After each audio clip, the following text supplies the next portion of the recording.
Alors aujourd'hui, on va délivrer un secret pour que toute personne qui désire devenir milliardaire va devenir milliardaire.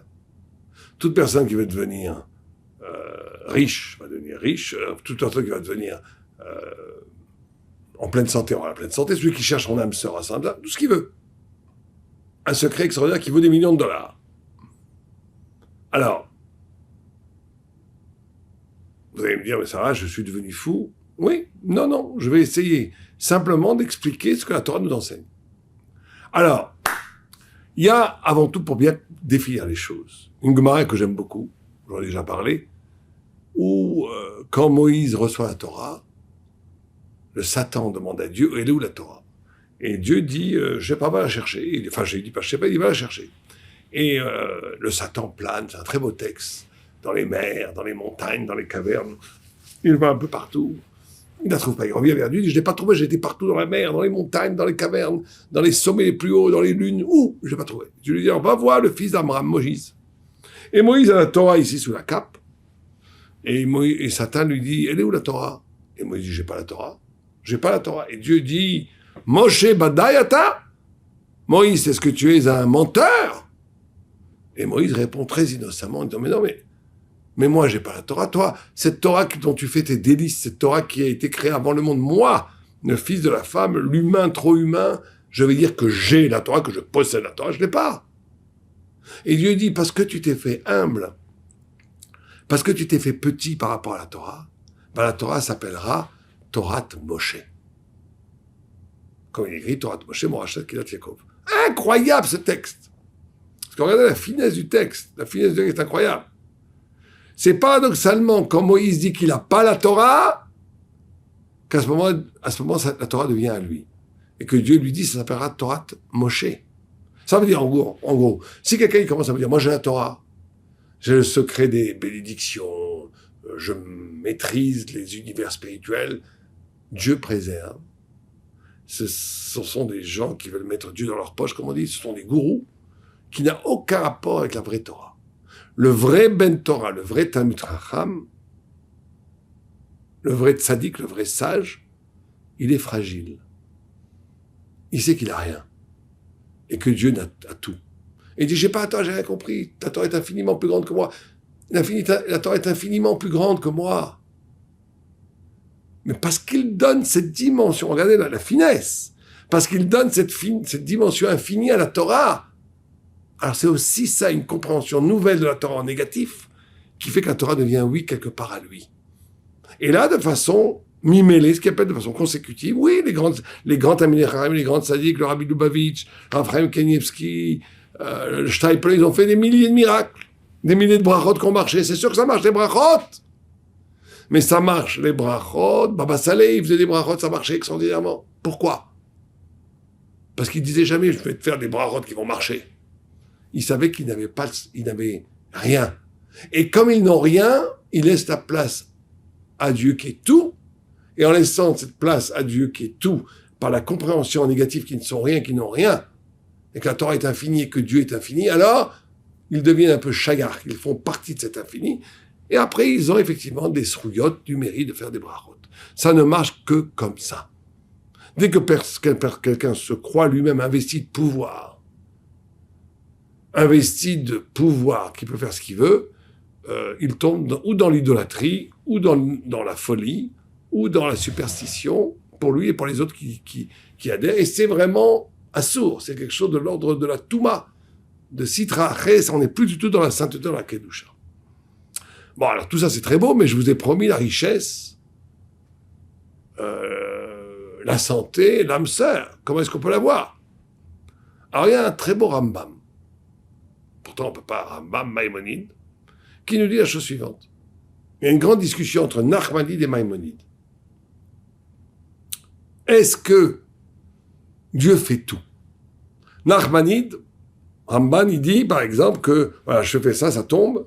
En tombant, c'est l'attraction de la gravitation universelle. Non, Nachmanide dit justement, quand je fais ça, on croit que c'est là une loi, mais en vérité, c'est Dieu qui fait tout. Les milliards de papillons, les oiseaux, une branche, comme dit le Baal Shem Tov, une branche qui fait des circonvolutions en tombant, Tout est fait par Dieu. Dieu est infini, donc c'est pas du tout un problème pour lui de faire des milliards de mouvements. Même qu'en été, quand on voyait dans l'air des grains de sable, des grains de poussière, comme ça, des millions. Et donc c'est des milliards de milliards dans l'humanité, dans l'univers. Bah, tout est fait par Dieu, chaque mouvement de chaque grain. Parce que En Milvado, Dieu fait tout. Vient Maïmonide, il dit, mais non, il faut laisser tranquille le monde avec les papillons. Non, Dieu, il a créé des lois qui marchent toutes seules.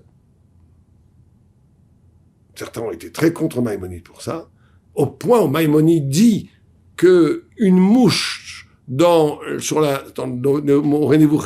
une mouche sur la babouche de Zaïdé ou de Mustapha, de Zaïdé, un nom arabe, et tombe un glavio qui tue le moustique, enfin le moucheron, il dit ce moucheron est mort sans que Dieu ne le veuille.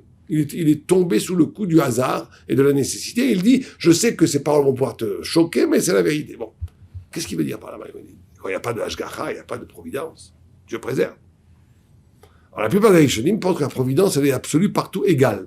Maïmonide fait une différenciation. Il dit une phrase merveilleuse.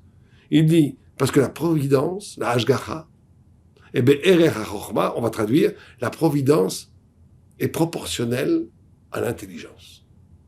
Ça veut dire que si un homme reste au niveau de l'animalité, de la matière, dans sa vie, il va être soumis au hasard et à la nécessité. Il ne va pas devenir un sujet de Dieu. Il n'y a pas de providence. Il est comme le moucheron. Comme le moucheron. Un jour oui, un jour non, il ne sait pas ce qui se passe. Il est lié à un destin général. Il y a une providence universelle. C'est même Maïmonide, il est d'accord qu'à chaque seconde, Dieu recrée le monde. Bechol Yom, Mechadesh Maaseh Bereshit. Tous les jours, il recrée le monde, c'est sûr, mais c'est un influx collectif, universel, pas particulier. Pour avoir le mérite que Dieu s'intéresse à moi comme un individu, dit Maïmonide, il faut s'arracher de la matière. Il faut devenir intelligent. En devenant intelligent, je casse la matière et je deviens un sujet face à Dieu. Comment on devient intelligent? C'est pas en faisant des maths ou de la physique quantique. On devient intelligent justement quand on est capable de casser avec la matière. C'est extraordinaire comme définition de l'intelligence d'ailleurs. Quelqu'un qui serait tout le temps victime dans son comportement et dans sa façon de penser du déterminisme pédagogique, sociologique, psychologique. Pour la Torah, il n'est pas intelligent. Ah, ce déterminisme lui a permis d'être un grand mathématicien ou un grand physicien. Pour la Torah, c'est Ahmar, c'est un idiot. Celui qui est capable de casser par sa liberté avec les déterministes, il est intelligent. C'est le fameux exemple qu'on donne toujours. Vous avez quelqu'un qui est fatigué, qui est rentré du travail, qui a envie d'être tranquille, qui fait couler de son bain pour prendre, il fait cuire sa tisane, il va être tranquille. Et à ce moment-là, au moment le plus sympathique, on frappe à la porte. Ouvre, qui sait, c'est le voisin ou la voisine, qui n'ont rien à m'apporter, ils n'ont pas d'argent, pas de culture, ils n'ont rien, que des problèmes, ils ont que des problèmes. Ils veulent me parler parce qu'il y a un problème avec sa fille. Alors, la nature en moi dit, va des rétro Satanas, surtout n'entrez pas, revenez peut-être une autre fois, maintenant je peux pas, j'ai besoin d'être tranquille, vous avez le droit. Mais on est dans la matière. Et dans ce cas-là, il ne faut pas attendre des miracles. Mais s'il y a une autre voix en nous qui est extraordinaire, et qui nous dit, non, rentrez madame, rentrez monsieur. Je vais prendre du temps pour vous écouter, pour vous aider. Parce que vous le méritez. Parce que vous êtes merveilleuse. Parce que vous êtes une créature de Dieu. Vous êtes un humain, une juive, un juif. Vous êtes mon frère, ma fraternité. Je suis là pour vous aider. Et tu l'écoutes et tu lui sauves. Et que la personne, elle sort de votre discours réconfortée parce que vous lui avez donné de la dignité. Vous lui avez donné de l'amour. Vous lui avez donné de l'attention. Alors là, il y a des farandoles d'anges qui dansent au-dessus de notre front. Et là, je vous le signe. Vous pouvez demander n'importe quoi, vous l'aurez. Pourquoi? Parce que vous êtes dans une relation personnelle avec Dieu et vous êtes sur la table de Dieu et vous pouvez demander ce que vous voulez au bon Dieu. Normalement, il vous le donne. Pourquoi? Parce que vous avez dépassé la nature et donc plus rien ne vous est interdit. Tous les miracles sont possibles. Mais alors, c'est compliqué parce qu'il ne faut pas faire ça pour ça. Parce que si vous commencez à accueillir le voisin pour être au-dessus de la nature, pour recevoir de l'argent, de l'intelligence, l'âme sœur, en vérité, vous êtes encore intéressé de consommer de la matière, donc vous n'êtes pas sorti de la matière. J'avais un très grand rabbin, Chaim Zimmerman, un génie absolu, qui me disait, quand tu fais un chidouche, quand tu inventes, quand tu es capable de comprendre une dave de Gemara, et que tu dis à ce moment-là une idée qui est nouvelle, qui est belle, qui est vraie. Tu dis une vraie parole de Torah qui est nouvelle, inouïe. À ce moment-là, tu es tellement proche de Dieu, demande ce que tu veux, tu l'auras. C'est la même idée. Ici, c'est l'intelligence conceptuelle, moi je vais te donner l'intelligence émotive. Parce qu'on va pas réserver ce miracle qu'aux personnes qui étudient à fond les ballons. Mais pour finir, il faut bien comprendre qu'à la fin, ce qui est important, c'est d'être proche de Dieu. Il y avait une fois un chassid qui a été voir un rabbi, je crois que c'est le rabbi de Belz, l'ancien, pour lui dire, écoutez rabbi, je veux absolument rencontrer Eliyahu Hanavi. Et le rabbi, d'habitude, quand quelqu'un lui disait comme ça, il le claque. Il lui disait, mais ça va pas la tête, calme-toi. Et là, il voit que le chassid, il est honnête. C'est quelqu'un qui veut vraiment voir Eliyahu Hanavi parce que c'est un besoin spirituel chez lui. C'est pas une folie. C'est pas un caprice. Alors, il lui dit, voilà, tu dois faire, si tu vas voir Eliyahu Hanavi, je vais te donner les formules. 1, tu dois jeûner pendant 40 jours. 2, tu dois lire tous les Tehillim, tous les 2 jours. 3, tu dois étudier ces pages de Gemara. 4, tu dois étudier les pages de Zohar. 5, tu dois aller au mikvé 2 fois par jour. 6, tu dois faire ces prières-là. 7, tu dois faire ces tzedakot, ces aumônes. 8, il faut que tu fasses un acte extraordinaire tous les jours pour aider quelqu'un. Il lui donne 10 clés. Le racine, il fait ça pendant 40 jours comme un fou. Le 40e jour, il est sûr de voir Eliyahu Hanavi, il a tout fait tellement bien, même mieux que ce que le rabbi lui a demandé. Et donc, il lui avait dit quand même, le rabbi, il lui avait dit attention. Le 40e jour, il ne faut qu'il y ait personne avec toi, parce que Eliyahu Hanavi ne va se révéler qu'à toi, à personne d'autre. Donc fais bien attention que personne soit avec toi ce jour-là. Il dit pas de problème.